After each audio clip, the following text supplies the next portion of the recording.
बघेलखंड और बुंदेलखंड की छोटी बड़ी रियासतों को मिलाकर विंध्य प्रदेश का गठन किया गया था। 1 नवंबर 1948 में कैप्टन अवधेश प्रताप सिंह की अगुवाई में विंध्य प्रदेश बना। उस समय कैप्टन अवधेश प्रताप सिंह प्रधानमंत्री थे। वहीं उप प्रधानमंत्री कामता प्रसाद सक्सेना को बनाया गया था, लेकिन यह विंध्य प्रदेश महज 9 महीने चला। इसके बाद इसे भंग कर दिया गया था। लगातार विंध्य प्रदेश की मांग उठती रही। 1952 के आम सभा चुनाव में विंध्य प्रदेश के अंदर 60 सीटें थी, विधानसभा की 60 सीटें, वहीं लोकसभा में 6 सीटें थी, जबकि राज्यसभा में मात्र 4 सीटें थी। विंध्य प्रदेश की मांग लगातार उठती रही है और अब जब विधानसभा के चुनाव नजदीक हैं, ऐसे में एक बार फिर नारायण त्रिपाठी जैसे बड़े बीजेपी नेताओं ने मोर्चा खोल रखा है और विंध्य प्रदेश की मांग को लेकर एकजुट हो रहे हैं। हम यहाँ पर बात करेंगे विंध्य प्रदेश का असर आगामी चुनाव में कितना पड़ेगा, क्या यह विंध्य प्रदेश आगामी चुनाव में मुद्दा बन पाएगा और विधानसभा के चुनाव में इसका असर होगा। हमारे साथ बात करने के लिए यहाँ पर विंध्य प्रदेश की मांग को लेकर लगातार बुलंद करने वाले मुनीन तिवारी जी हैं, साथ ही बीजेपी से योगेन तिवारी जी हैं और कुंवर जी हैं। इसके अलावा और भी बहुत सारे यहाँ पर युवा हैं। तो आइए एक एक बात करते हैं, जानते हैं कि आखिर उनकी राय क्या है। बताइए, विंध्य प्रदेश को लेकर आप लगातार मुखर रहे हैं, इसका कितना असर देखने को मिला? निश्चित रूप से 1990 में ये सामने गंगा वाटिका है, यहाँ जहाँ हम खड़े हैं ये विधानसभा की सदन था विंध्य प्रदेश राज्य का। तो सामने गंगा वाटिका है, गंगा चिंताली अजीज की शहादत से उसका नाम गंगा वाटिका पड़ा। यही गठन किया था जगदीश चंद्र जोशी जी के छायाछत्र में हम लोगों ने विंध्य संग्राम परिषद का।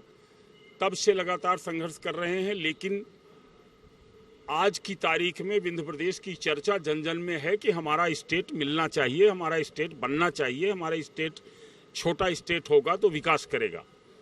मान्यताएं रही हैं कि बड़े स्टेट विकास करेंगे, इसलिए हमारे विंध्य प्रदेश को तोड़ा गया था। 4 अप्रैल 1948 को विंध्य प्रदेश का गठन हुआ था।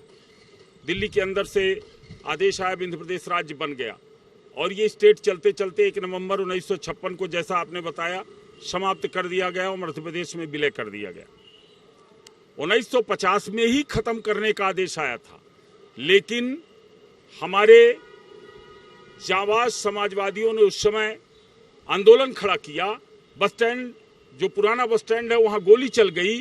गंगा चिंताली अजीज नाम के 3 नौजवान शहीद हो गए और उनकी लाश सामने रखी गई जहां आज गंगा वाटिका है। तो उस आंदोलन के बाद से विंध्य प्रदेश राज्य बच गया, पर वो फिर 56 में जाकर टूट गया। विंध्य प्रदेश क्यों चाहिए? विंध्य प्रदेश के नौजवान पूरे भारत के कोने कोने में बेकारी से, बेरोजगारी से पीड़ित होकर घूम रहे हैं, उनके पास कोई रोजगार नहीं है। जब हम मध्य प्रदेश के पूरे आमदनी का जरिया देखते हैं, उसमें विंध्य प्रदेश हमारा 42% आमदनी देकर, राजस्व देकर मध्य प्रदेश को चला रहा है। हमारे संगरौली के कोयले से जो रॉयल्टी जा रही है, हमारे हीरे की रॉयल्टी जा रही है, महुए की रॉयल्टी जा रही है, हमारे यहाँ कांच बनाने का बालू पाया जाता है हरदोली के अंदर, हमारे यहाँ एल्युमिनियम के पत्थर पाए जाते हैं मैहर से लेकर और उमरिया तक के बीच में, और कई वनों में के अंदर वन उपज पाई जाती है। इससे जो रॉयल्टी और राजस्व जा रहा है भारी तादाद में जाता है, किंतु खर्च के लिए उतना पैसा विंध्य प्रदेश के लिए, विकास के लिए नहीं आता।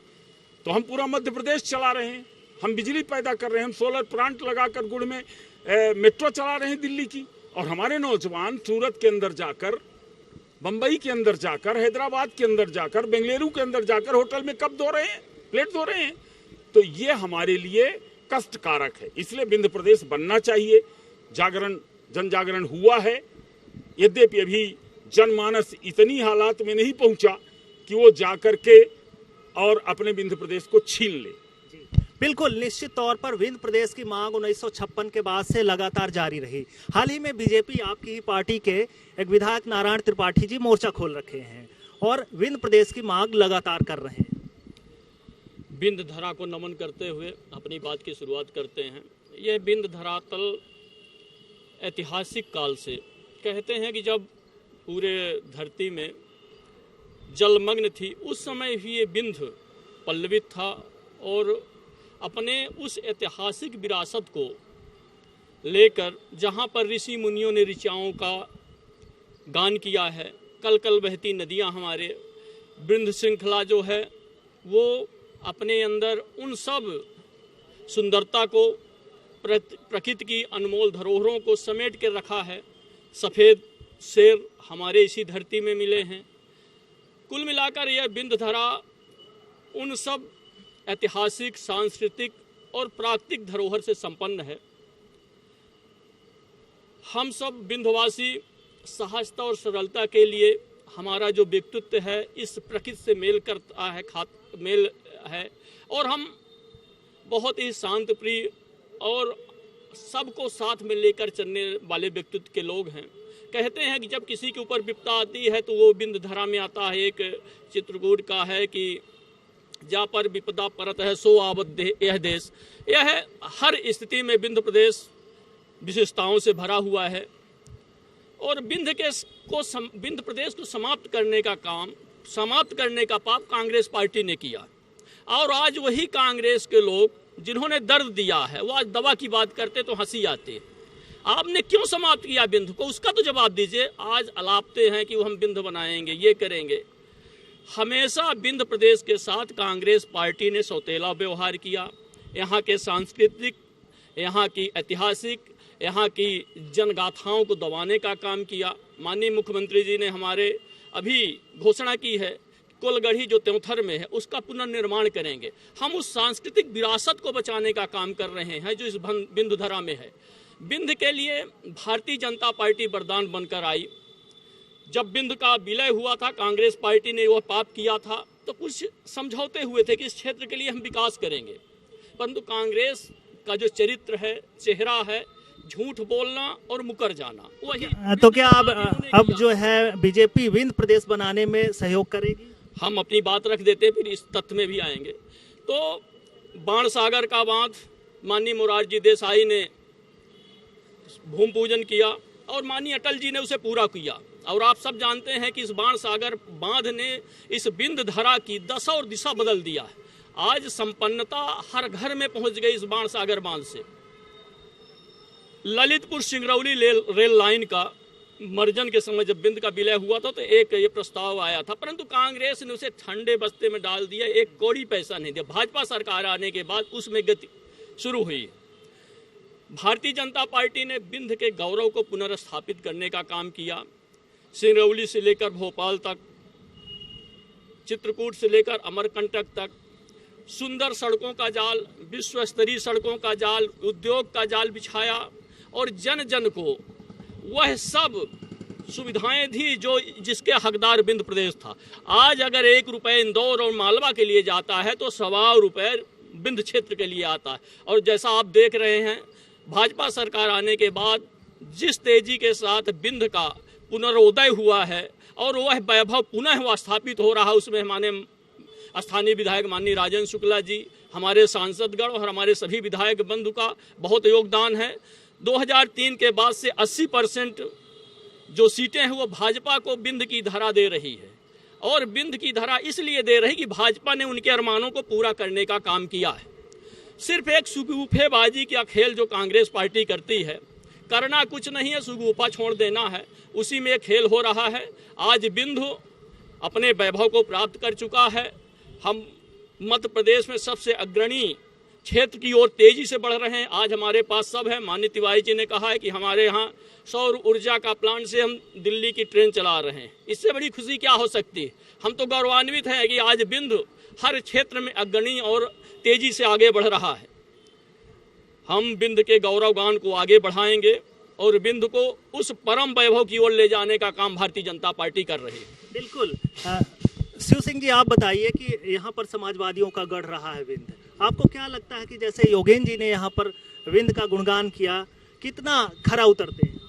देखिए, 12 मार्च 1948 को बिंद प्रदेश का गठन हुआ और 4 अप्रैल 1948 को जो है दर्जा मिला बिंद प्रदेश को और उस समय 35 रियासतों को जोड़ करके विंध्य प्रदेश बनाया गया था। और यह जहाँ पर हम खड़े हैं ये विधानसभा थी, राजधानी थी। ठीक, अब सवाल ये उठ रहा है कि विंध्य प्रदेश की जो मांग चल रही है कि विंध्य प्रदेश बनाओ, हम तो ये कह रहे हैं कि हमारा विंध्य प्रदेश लौटाओ।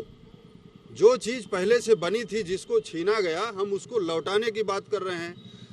अभी हमारे भारतीय जनता पार्टी के साथी ने कहा कि ये कांग्रेस गड़बड़ की है, तो मैं ये कहता हूं कि आपकी सरकार है, 17-18 साल से आपकी सरकार है। आपने विंध्य प्रदेश को लाने के लिए कितना प्रयास किया।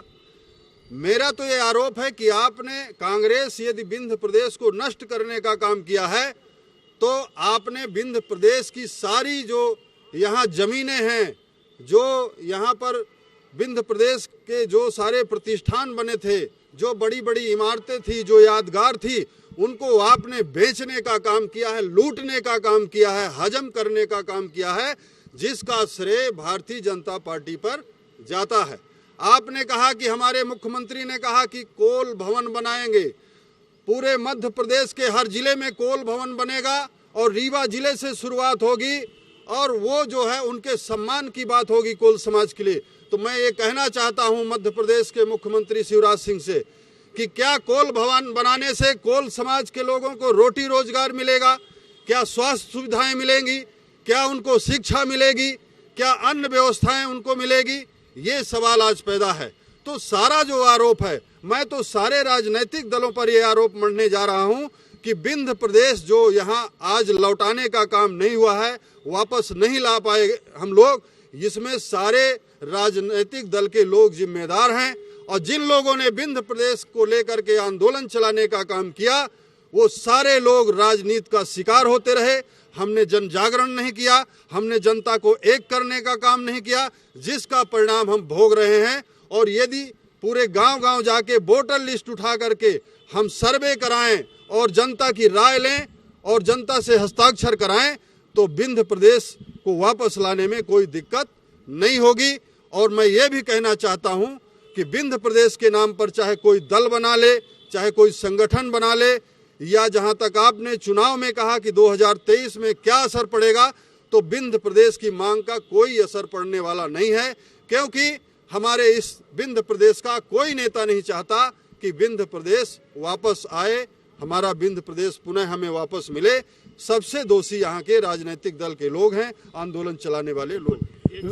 बिल्कुल बिल्कुल, यहाँ पर मध्य प्रदेश में पिछले 20 सालों से भाजपा की सरकार है। ऐसे में आप लोग पर आरोप, जैसा कि शिव सिंह जी ने लगाया कि विंध्य को आपने बेचा है, क्या?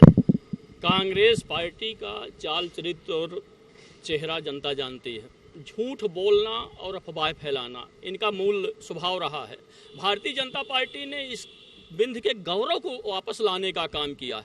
आज विंध्य हर क्षेत्र में जिस तेजी से कृषि विकास दर हमारी रीवा जिले की 25% ज़्यादा ग्रोथ कर रही है। हर क्षेत्र में, औद्योगिक क्षेत्र में, कृषि क्षेत्र में, सड़क, बिजली, पानी, हर क्षेत्र में हम बहुत तेजी से आगे बढ़ रहे हैं। और पूरा मध्य मालवा और मध्य भारत हमसे ईर्षा रखने लगा कि रीवा बहुत तेजी से विंध्य क्षेत्र क्यों आगे बढ़ रहा है। ये हमारे नेताओं की और भारतीय जनता पार्टी के ऐसे जन नेता जिन्होंने अपना संपूर्ण जीवन समर्पण इस विंध्य धारा के लिए किया, उनका परिणाम है कि आज विंध्य इस ऊंचाई की ओर आगे बढ़ रहा है। हाँ, मैं बार बार निवेदन कर रहा हूं, आपके चैनल के माध्यम से पूरी विंध्य के क्षेत्र की जनता से अपील करने जा रहा हूं। दलों के दायरे से ऊपर उठकर होना चाहिए विंध्य पुनर्नोदय का मुद्दा। इसे दल के अंदर दायरे में फंसाकर दलीय बात रखने से आज कोई फायदा नहीं है। ये मुद्दा बहुत ज्वलंत है। विंध्य प्रदेश बनने का मतलब होता है, गवर्नमेंट का प्रेस कैसे चला गया रीवा से, इतना बड़ा गवर्नमेंट प्रेस हमारे यहाँ चला गया, कितने कर्मचारी चले गए, किसकी सरकार में चला गया। मैं किसी भी पार्टी का विरोध नहीं करता, मैं किसी दल का नाम लेना नहीं चाहता। दलों के दायरे से ऊपर उठकर एक एक विंध्यवासी की माँ है ये विंध्य माता, और इसके गौरव को फिर से लौटाना एक स्टेट के रूप में। लोग मजाक उड़ाते थे भाई साहब कि छत्तीसगढ़ बन जाएगा, बेकार हो जाएगा। छत्तीसगढ़ आज नंबर 1 स्टेट हो गया। पंजाब छोटा सा राज्य, स्टेट नंबर 1 है। हरियाणा नंबर 1 स्टेट है। और मैं दावे के साथ कह रहा हूं, जिस दिन ये विंध्य प्रदेश स्टेट हमारा पुनरोदय हो जाएगा, तो उस दिन देखिएगा हमारा भारतवर्ष के अंदर 1 नंबर का साल भर में हम स्टेट बन जाएंगे, क्योंकि हमारे पास हर चीज है। ऐसा हमारे बीजेपी के नेताजी कह रहे थे, लेकिन दलों के दायरे से हटकर इस मुद्दे को हम उठाना चाहते हैं। हम बार बार कहना चाहते हैं नौजवानों से कि दलों के दलदल में मत फंसाओ इस मुद्दे को, इसे दल के ऊपर उठकर लड़ो। ये तुम्हारी माता के सम्मान का सवाल है। हम जिस जन्मभूमि ने जन्म दिया बलिदान उसी पर हो जामे।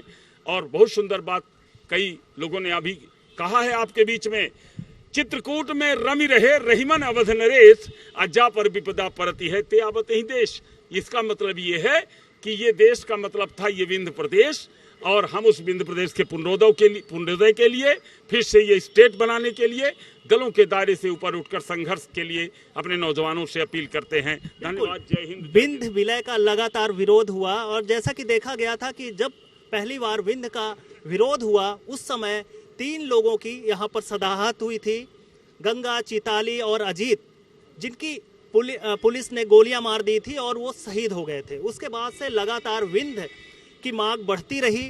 क्या लगता है कि विंध्य बनना चाहिए? विंध्य बनना बहुत जरूरी है भाई। हमका जौन हमारा पुरान वाला विंध्य बना रहा है 48 वाला, वह हमका मिल जाए। हम बंजे विंध्य वाले भटक रहन है, रोटी का तरस रहन, मकान का तरस रहन, कपड़ा का तरस रहन है, अम्मा बाबट खाए रहा भाई ने गोही चाटी रहा है। यह एक बहुत बड़ी समस्या है। विंध्य बनना बहुत जरूरी है। बेकारी हट जाए, बेरोजगारी हो जाए, उद्योग धंधा लग जाए। हम बंजे देखी कौनो दल वाले न हो हैं, हम बंजे आंदोलनकारी हैं। हम बंजे कौनो नेता न हो हैं कि नेता का पहले चाहिए आसन, अब फिर चाहिए भाषण, अब फिर बाद में चाहिए आश्वासन। या हम बंचे या वाले आदमी न हो। विंध्य खातिर मतलब चाहे जाऊँ कुछ करे के पड़े, जान दे के पड़े, अनशन करे के पड़े, धरना करे के पड़े। यहाँ से दिल्ली तक हम लोग जा चुकन, गिरफ्तारी दे चुकन, हर बात कह चुकन। हमारा बंजन के काम अटका है, विंध्य के काम। ऐसे विंध्य प्रदेश बनना बहुत जरूरी है। यह हमारा मानवता है, यह हमारा धरोहर है, यह हमारा थाती है। ऐसे हमका बंजन का गर्व के साथ एक वापस करे का हर एक आदमी का दल से हट के आवाज उठावे खातिर हम यह अपील करब कि हर एक आदमी विंध्य बनावे का मतलब वह अपन कर्तव्य करे, और यह विंध्य हम अपन के वापस हो जाए। क्या आप बताइए कि आगामी चुनाव है, विंध्य प्रदेश की मांग लगातार बढ़ रही है, कितना असर होगा? नहीं, निश्चित तौर पे ये मांग काफ़ी समय से चल रही है और होना भी चाहिए विंध्य प्रदेश, क्योंकि आज आबादी बढ़ गई है और आबादी के अनुसार से बंटवारा होता है। मैं पहले छत्तीसगढ़ भी मध्य प्रदेश में था, ज़रूरत महसूस हुई केंद्र को या जनता को, तो वहाँ हुआ। आज ज़रूरत है कि विंध्य क्षेत्र भी अलग हो, क्योंकि विंध्य क्षेत्र से जो जनप्रतिनिधि चुन के जा रहे हैं 20 साल से, सांसद भी हैं, विधायक भी हैं, जिनको हम चुन के भेजते हैं, आखिर वो अपने पार्लियामेंट में बात क्यों नहीं रखते हैं? यहाँ से जनता का वोट लेकर जाते हैं। हम तो वोट दे दिए, जनता ने किसी को चुना, कांग्रेस या बीजेपी भी चुना, पर संसद विधायक वहाँ पे ये बात को क्यों नहीं रखते जहाँ से ये होना है? क्योंकि वहाँ जाने के बाद वो दल के गुलाम हो जाते हैं। हम चाहते हैं जिन जनप्रतिनिधि रीवा से चुन के गए हैं वो विंध्य क्षेत्र की मांग करेंगे, जनता उनके साथ है। आगामी चुनाव में ये विंध्य प्रदेश का मुद्दा कितना असर डालेगा? इस चुनाव में विंध्य प्रदेश, देखिए जब भी कोई प्रदेश या जिला या तहसीलें छोटी होती हैं तो वहाँ ध्यान पहुँच पाता है। अब मध्य प्रदेश बहुत बड़ा है क्षेत्रफल के हिसाब से, और इसलिए जो है भोपाल, इंदौर जो है वो डेवलप हो रहे हैं क्योंकि वो राजधानी के नज़दीक है, और विंध्य प्रदेश वहाँ से काफ़ी दूर है। वहाँ के नेतागण यहाँ ध्यान नहीं दे पाते। एक तो उसका फ़र्क तो पड़ेगा, दूसरा यहाँ एक विशेष बात आप देख रहे होंगे कि जो नेतागण हैं जो बोलने में सक्षम है, अपनी बात आगे तक पहुंचा पाते हैं, वो एक जाति और वर्ग विशेष के हैं। मतलब अगर यहाँ कहें कि यहाँ ब्राह्मण और क्षत्रिय जो ठाकुर वर्ग है या कुछ और थोड़े बहुत लोग हैं, वो लोग अपनी बात तो हर जगह पहुंचा लेते हैं, अपना काम भी कर लेते हैं।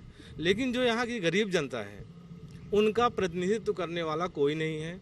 ये जो नाटक नौटंकी चलती है ना बीजेपी की, कांग्रेस की, वो बिल्कुल वो चाहे विंध्य प्रदेश बन जाए और चाहे और कुछ और छोटा हो जाए, जब तक सबका प्रतिनिधित्व नहीं होगा और क्या वो गुलाम वाला प्रतिनिधित्व नहीं, जैसे अपने यहाँ के कुछ SC सीट रिजर्व है तो ऐसे लोगों को मेरे पीछे ये जो आपको इमारत दिख रही है, यहीं पर विधानसभा की पहली बैठक हुई थी। इसके बाद से यहाँ पर विंध्य प्रदेश का विलय होने के बाद अब ये नगर निगम की यहाँ पर इमारत लगती है, यहाँ पर नगर निगम का ऑफिस लगता है। सुभाष जी, आप समाजवादी भी रहे और एक वरिष्ठ पत्रकार के नाते विंध्य प्रदेश को लेकर मीसाबंदी भी रहे।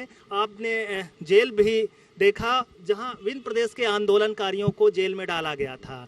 कैसा वो माहौल था और अब क्या विंध्य प्रदेश की मांग लगातार उठ रही, कितना असर डालेगा आगामी विधानसभा चुनाव? देखिए, मेरा मानना है कि विंध्य क्षेत्र के सफलता के लिए, विकास के लिए, तरक्की के लिए अलग राज्य बनना जरूरी है। मेरा स्पष्ट कथन है कि झारखंड अलग नहीं था बिहार से, उसी का एक हिस्सा था, अलग हुआ आंदोलन करके, तपस्या करके, संघर्ष करके। उत्तराखंड अलग नहीं था, उत्तर प्रदेश का एक हिस्सा था, लेकिन वो अलग हुआ। इसी तरह से छत्तीसगढ़, वो कोई अलग नहीं था, मध्य प्रदेश का हिस्सा था, वो अलग राज्य बन गया आंदोलन करके, प्रदर्शन करके, संघर्ष करके। लेकिन ये तो विंध्य प्रदेश था, ये राज्य था। इस राज्य का विंध्य प्रदेश का मध्य प्रदेश में मर्जर हुआ, उसके लिए आंदोलन हुआ, मर्जर न हो, इसके लिए गंगा अजीत चिंताली की शहादत हुई है उस आंदोलन में। तो जहाँ एक तरफ हमारा राज्य प्रदेश खुद था विंध्य प्रदेश, उसको आपने इन शर्तों पे कि हम इसका विकास करेंगे, जो इससे लेंगे राजस्व, उसकी हम ऊर्जा पूर्ति करेंगे। लेकिन यहाँ जितने खनिज संपदा हैं, चाहे वो पत्थर हो, सीमेंट का, चाहे कोयला हो, यहाँ से जाता है बाहर लोग उसका लाभ उठाते और विंध्य के लोग कंगाल रहते। हम लोगों ने इसके लिए 80 से 85 के दशक में 5 साल बकायदे हमने आंदोलन किया था। और उस दौर में हमारा नारा था, पृथक विंध्य अब नारा है, भावी इतिहास हमारा है, लाठी गोली खाएंगे, पृथक विंध्य बनाएंगे। और हम लोगों का संबोधन उस जमाने में होता था जय विंध्य, एक दूसरे से जब मिलते थे आंदोलनकारी। लेकिन उस आंदोलन का स्वरूप धीरे धीरे बदलता चला गया, कुछ लोग उसमें सांसद विधायक बन गए और आंदोलन अपनी जगह वहीं रह गया। इस आंदोलन का अनुभव मुझे ये हुआ कि जब तक जिस क्षेत्र के विकास की बात हो, जिस क्षेत्र के अलग राज्य बनाने की बात हो, उस क्षेत्र की जनता की हिस्सेदारी, भागीदारी अगर नहीं होती है, उसमें चेतना और जागृति नहीं होती है, तब तक अलग राज्य बनाने की कोई सपना भी नहीं देख सकता। क्योंकि उसमें कुर्बानी देनी पड़ती है, उसमें शहादत देनी पड़ती है, उसमें जेल जाना पड़ता है, उसमें लाठी खाना पड़ता है। शासन ऐसे नहीं झुकता है। सरकार को झुकाने के लिए आपके सामर्थ्य और क्षमता भी होनी चाहिए, उसके लिए जनता की भागीदारी चाहिए। और यहाँ पर जनता की भागीदारी इन 25-30 सालों में देखने को नहीं मिली है। आवाज उठती है। ये नेता हैं, सम्मानित लोग हैं, उस समय की परिस्थितियां थी। लोग कहते हैं कि यहाँ समाजवादी आंदोलन हुआ। देखिए, सामने गंगा वाटिका है। आपने स्वयं कहा कि गंगा, चिंताली और अजीज, विंध्य के 3 शहीद गंगा, चिंताली और अजीज। कहते ये हैं कि 50 में जब उनकी गोली लग गई तो उनको पुरानी अस्पताल, महाराज साहब की बनाई एक अस्पताल थी, वहाँ ले जा रहे थे तो यहीं उनकी जान खत्म हो गई। तो यहाँ लाश रखी गई इस विधानसभा के सामने, खाली मैदान पड़ा था, वो मिट्टी उनकी रखी गई। बाद में हबीब मंसूरी साहब जो समाजवादी थे, हमारे यहाँ चेयरमैन बने नगर पालिका के, और ये नगर पालिका का ऑफिस बना। तो स्वर्गीय यमुना प्रसाद शास्त्री जी ने, उनके शिष्य थे हबीब मंसूरी साहब, तो उन्होंने गंगा वाटिका नाम दिया, एक वाटिका बनाई। अब गंगा प्रसाद और चिंताली अजीज का एक चबूतरा था जो बहुत रद्दी की उसमें पड़ा था। 90 के दशक में हम जब विंध्य संग्राम बनाकर विंध्य प्रदेश के मुद्दे को उठाए तो गंगा, चिंताली, अजीज का चबूतरा ढूंढने लगे। जोशी जी ने कहा, जगदीश चंद्र जोशी जी हमारे महान नेता थे, उन्होंने कहा जाकर देखो गंगा वाटिका में। देखा तो धूल धूसरित था। हम लोगों ने जोशी जी के नेतृत्व में आंदोलन किया तो वहाँ एक पट्टिका लग गई है, एक दीवार खड़ी कर दी गई है गंगा, अजीज, चिंताली के नाम से, शहादत स्थली लिखा हुआ है। लेकिन आज तक उसको सौंदर्यीकरण नहीं किया गया, उनके शहीद स्थल को अच्छा नहीं बनाया गया, उसके लिए अलग से रास्ता नहीं दिया गया, औद्योगिक बना दिया है, वहाँ उद्यान बना दिया है, बाल उद्यान। इस समय मैहर विधायक नारायण त्रिपाठी जी लगातार विंध्य की मांग को लेकर उठा रहे हैं, तो क्या लगता है कि आगामी चुनाव में कितना असर डालेंगे? नहीं, अभी हम तो स्पष्ट तौर से कहना चाहते हैं कि अभी चुनाव में हमको इस मुद्दे को लेकर नहीं जाना चाहिए। नारायण भाई साहब का बहुत अच्छा है, उनकी अपनी मर्जी है, वो देख लें, उनको लगता हो तो करें। लेकिन हम अपनी परिषद की तरफ से बार बार कह रहे हैं कि हमें इसको अभी चुनाव के मुद्दे पर इस मुद्दे को नहीं ले जाना चाहिए।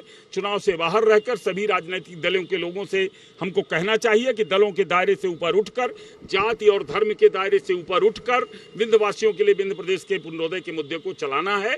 और जो तोड़ने की बात थी वो जमुना जोशी श्रीनिवास के नेतृत्व में जो समाजवादी आंदोलन हुआ, चंद्र प्रताप तिवारी, श्याम कार्तिक पंडित जी और लक्ष्मी नारायण नाइक, ये तमाम लोग जीत कर आ गए। 22 विधायक कहते हैं उस जमाने में, सन 52 में। तो शायद लगा होगा बड़े नेताओं को दिल्ली में बैठे कि समाजवादी गढ़ बन जाएगा, डॉक्टर राम मनोहर लोहिया जी बहुत आते हैं यहाँ, तो तोड़ा हो। लेकिन मैं इन सब का किसी को पाप का भागीदार नहीं बनाता। विंध्य की जनता का दुर्भाग्य था कि जो विंध्य प्रदेश टूट गया, आज हम कहाँ होते। लेकिन अभी भी हमारा छोटे स्टेट अब बन रहे हैं। जैसा हमारे आदरणीय सुभाष भैया ने कहा कि उत्तराखंड बन गया, छत्तीसगढ़ बन गया, झारखंड बन गया, और अभी अभी हैदराबाद के अंदर आंध्रा को तोड़कर तेलंगाना बन गया। और हम विंध्य प्रदेश बनेंगे जिस दिन हमारा राज्य स्टेट अलग से हो जाएगा, पुनरोदय होगा, तो हम विश्वास दिलाते हैं कि इतनी संपदा है हमारे पास कि अपने पैर पर धीरे से नहीं, 1 साल के अंदर हम ऐसे खड़े हो जाएंगे कि नंबर 1 स्टेट बन जाएंगे। जय हिंद, जय विंध्य। योगेन जी, जिस तरह से लगातार विंध्य की मांग उठ रही है, आप लोग सत्ता में हैं, क्या संभावनाएं हैं? विंध्य का जन जन भाजपा के साथ है और खुशहाल है और अपने आप को गौरवान्वित महसूस कर रहा है। आज विंध्य हर उस ऊंचाई को छू रहा है जो एक प्रदेश के रूप में उसको मिलना चाहिए था। हर क्षेत्र में हम अग्रणी हैं। यहाँ की युवा शक्ति भाजपा के साथ है और मध्य प्रदेश के साथ खुशहाल है।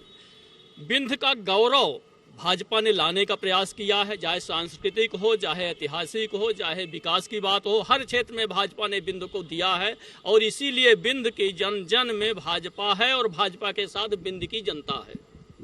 सुभाष जी, जैसा कि योगेन जी कह रहे हैं कि विंध्य की जनता साथ में है, फिर भी क्यों, क्या समस्या आई कि अब तक का? देखिए क्या है विजय भाई, हम जब राजनीति के चश्मे से देखने लगते हैं किसी चीज़ को, तो फिर वो हम उसी में हम बंटते हैं, और इसी बंटवारे ने इस विंध्य प्रदेश के विकास को रोक दिया।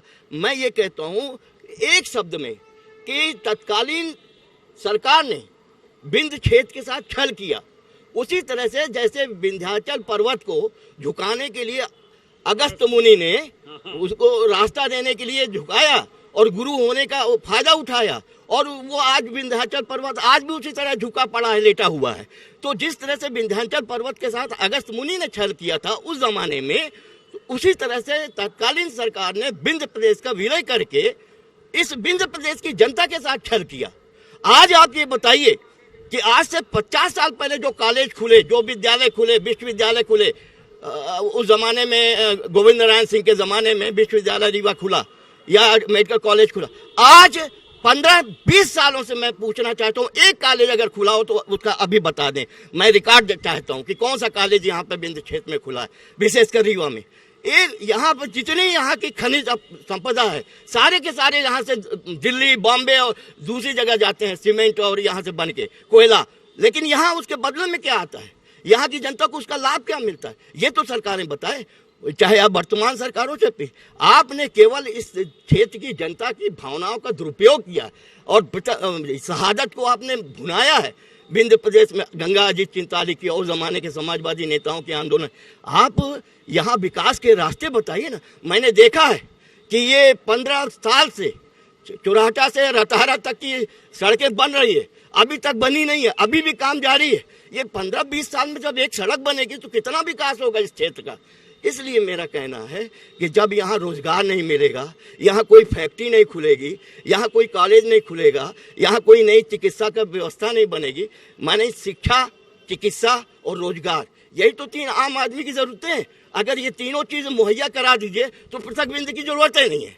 लेकिन जब ये तीनों चीज़ नहीं है तो हमारा राज्य हमको वापस लौटा दिया जाए, हम अपनी व्यवस्था बना लेंगे यहाँ पर। जब हमारा राज्य स्वयं का होगा, है ना, तब हमको किसी से कोई शिकायत नहीं होगी।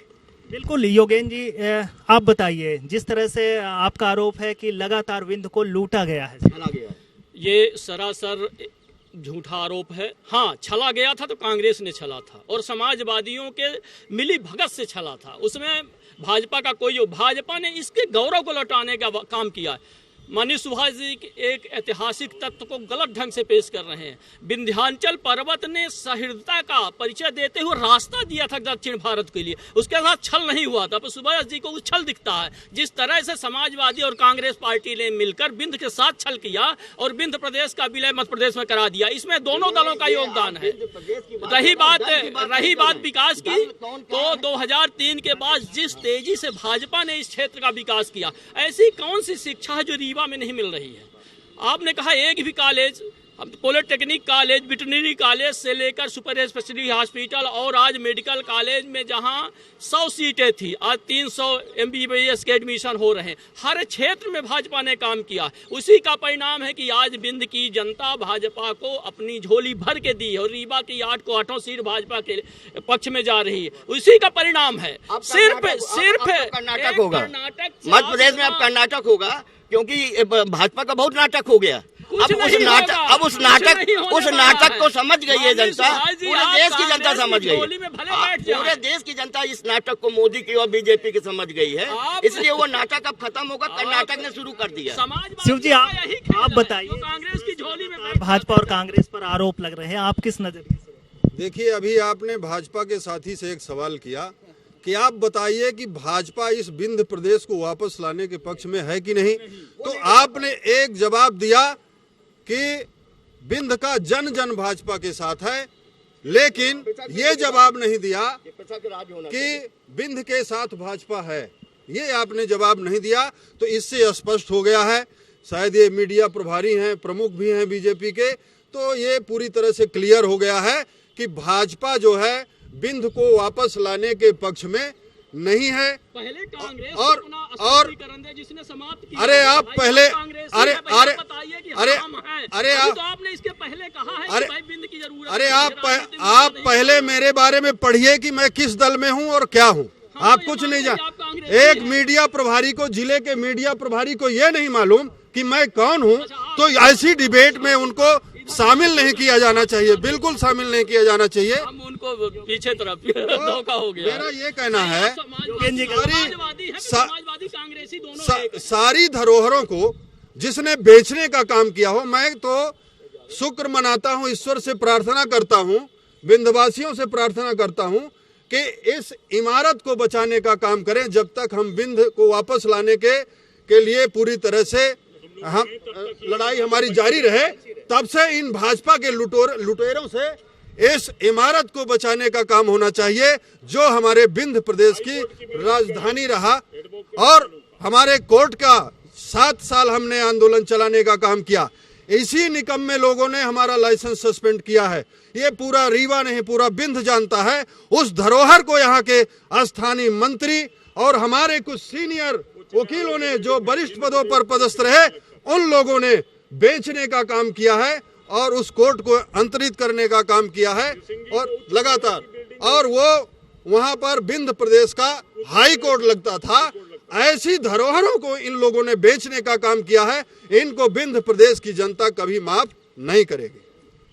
आप बताइए, लगातार आरोप ही आरोप लग रहे हैं, रीवा का क्या विकास हुआ है, कितना आपको दिखता है? बस विकास देखना है तो जो धरने प्रदर्शन हो रहे हैं, लोग 6-6 महीने से धरने में बैठे हुए हैं, कोई सुनवाई नहीं हो रही है, किसानों के साथ लूटपाट हो रही है, थाना पुलिस चले जाए तो किस तरह का वहाँ माहौल है, ये देख लीजिए। और कहने की जरूरत नहीं है कि कोई कहे कि विकास हो गया तो विकास हो गया। क्या आप बताइए? विकास इनका हुआ है जो हमारी धरोहर थी विंध्य क्षेत्र की सरकारी जमीनें, कभी कांग्रेस जमाने में रहती थी तो PWD, नगर निगम, हाउसिंग बोर्ड बना के दिया करते थे, रोजगार, व्यापार और घर दिया करते थे। पर जब से भारतीय जनता पार्टी आई है, इसको व्यापार की है। सरकार क्या करती है, जनता को सुविधा देती है, जनता को सुविधा मुहैया कराती है। भारतीय जनता पार्टी के प्रवक्ता से पूछिए कि जो सौंदर्य को बिल्डिंग बेची गई, तो सरकार के पास क्या बजट नहीं था कि अपने पैसे से बनवाती और बेरोजगारों को रोजगार देती, छोटी छोटी दुकानें बनाई जाती। आज ये जो विंध्य क्षेत्र दे रहे हैं ना, अगर भारतीय जनता पार्टी के लोगों ने यहाँ का वोट दिया तो ये भी सौंदर्य ले लेगा, क्योंकि नया भवन बन चुका है। तो हम सबकी है कि हम विंध्य क्षेत्र को वापस लाने के लिए भारतीय पार्टी जो कह रही झोली है ना, अब इसकी झोली खाली करनी पड़ेगी, क्योंकि हमको बचाना है। कहते हैं जैसे घड़ियालू आंसू नहीं, उस तरह से आप लोग घड़ियालू आंसू बहाने का काम कर रहे हैं। आप हमें ये बताइए कि सबसे पहले रीवा में PPT मॉडल में कौन सी बिल्डिंग बनी है? कांग्रेस ने बनाई है शिल्पी प्लाजा। माननीय दिग्विजय सिंह ने अपने कार्यकाल में यह मॉडल पीपीटी मॉडल लागू किया है और आप सरासर झूठे आरोप। ओपन टेंडर होता है साहब, टेंडर के बाद जो भरता है ब्लॉक डालेगा उसको मिलता है। ऐसे आरोप हमारे साथ कुछ युवा साथी हैं, उनसे जानते हैं कि विंध की जो मांग है कितना असर डालेगी आगामी चुनाव पर। आगामी चुनाव पर निसंदेह एक बड़ी विषय ये हो सकता है, किंतु अगर इसे हम राजनीतिक परिक्षेप से अगर दूर रख के हम बात करें, अगर वास्तव में जो लोग विंध की लड़ाई लड़ रहे हैं, अगर उनके मुद्दे हम सुने, उनकी बात सुने, उनकी मांग सुने, जैसा अभी मुनीन मिश्रा जी कह रहे थे कि आगामी ये विधानसभा चुनाव में राजनीतिक विषय नहीं होना चाहिए, मुद्दा नहीं होना चाहिए, क्योंकि अगर कोई विधायक या कोई सांसद या कोई व्यक्ति अगर इस विषय को उठाता है तो वो ये हो सकता है कि उसके नज़रिया आगामी मंत्री बनना हो, मुख्यमंत्री बनना हो, ये विषय हो सकता है। लेकिन अगर वास्तव में जन जन की आवाज़ को लेकर के, युवाओं की आवाज़ को लेकर के, आम जनमानस की आवाज़ को लेकर के अगर इस विषय को उठाया जाए तो निसंदेह जो हमारी धरोहर था, जो हमारा इतिहास था, विंध्य प्रदेश जो पुराना रहा है, और किस चीज़ की कमी रही हमारे विंध्य प्रदेश में, साहित्यिक, भौगोलिक हर दृष्टि से हमारा विंध्य प्रदेश संपन्न था, है, और अगर इसको और मजबूती प्रदान की जाए तो आगे भी रहेगा। जो लोग इसकी लड़ाइयाँ लड़ रहे हैं, अभी भी जो मशाले थामे हैं कुछ लोग, उनके लिए किसी शायर का एक शेर सटीक बैठता है कि नए घर में चीज़ें पुरानी कौन रखता है,